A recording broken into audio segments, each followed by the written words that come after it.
یہ تو ڈپینڈ کرتا ہے کہ اگر واقعی کوئی ان کو اندر رکھنا چاہ رہا ہے, اگر واقعی ایسی ان کو یعنی وہ یہ رسک نہیں لینا چاہتے. نہیں, میرا نہیں خیال یہ رسک لیں گے.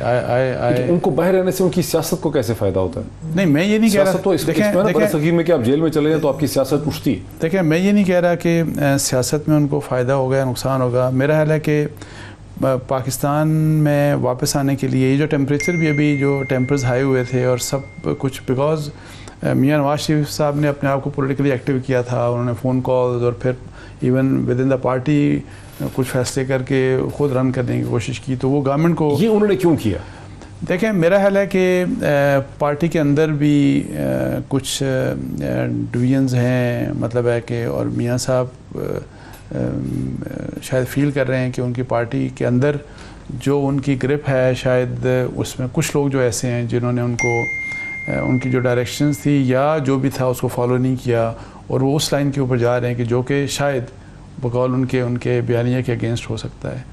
تو یہ اس قسم کا ریزن ہے, اور یہ میں اپنی اطلاعات کی بنیاد کے اوپر کہہ رہا ہوں کہ جو میری اطلاعات ہیں, بیکاز اب تو دیکھیں یعنی وہ پارٹی کی اندرونی سیاست سے خوش نہیں ہے. دیکھیں میں اس کو اسٹیئر کرنا چاہتا ہوں. میں آپ کو میں ریزن یہ بتا دوں. دیکھیں میں اصل میں جب سلیکٹڈ اور سلیکٹرز کی بات ہوتی ہے تو ایک میاں صاحب کے بیانیے کی بات ہوتی ہے, تو میں آپ کو بتاؤں کہ میری اطلاعات یہ ہیں کہ نون لیگ میں آپ بہت سے لوگ ایسے ہیں کہ جن کے بارے میں جب آپ گورنمنٹ کو سلیکٹڈ کہتے ہیں, پرائم منسٹر کو سلیکٹڈ کہتے ہیں, تو پھر آپ ان لوگوں سے رابطہ پھر انہی لوگوں سے رابطہ کرتے ہیں جن کو آپ وہ بات سنانا چاہ رہے ہوتے ہیں, اور بہت سے لوگ رابطہ کر رہے ہیں.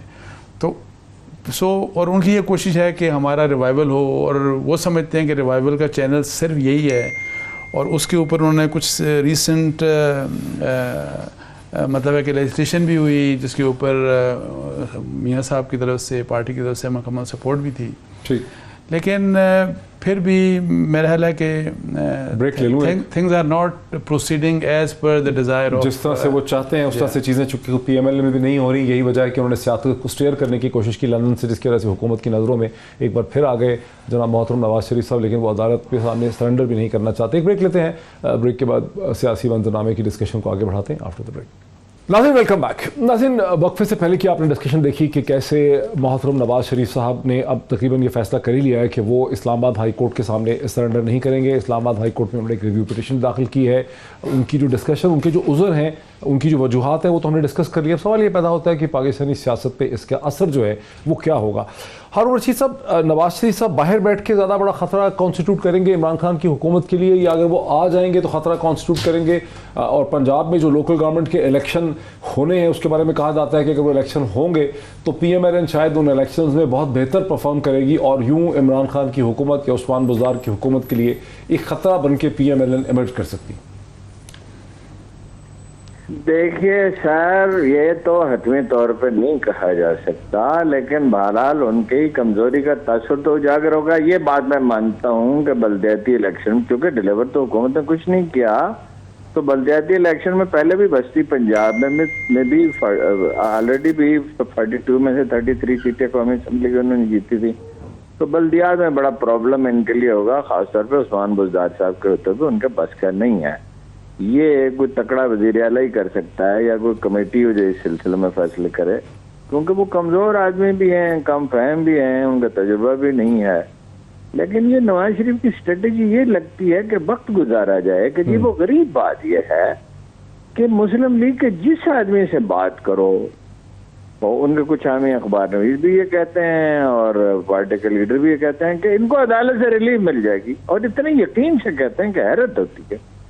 اب یہ بات وہ کیوں کہتے ہیں, اللہ بہتر جانے بھی, عدالت تو یہ کہہ چکی ہے سرنڈر کرو, اور عدالت اس سے پیچھے ہٹتی ہے, تو یہ ایک بڑی عجیب و غریب بات ہوگی. اب ہم قانون دان تو نہیں ہے کہ اس کی امپلیکیشن پہ بات کریں, اور ٹاک شو میں بات کرنا زیادہ مناسب بھی نہیں ہے.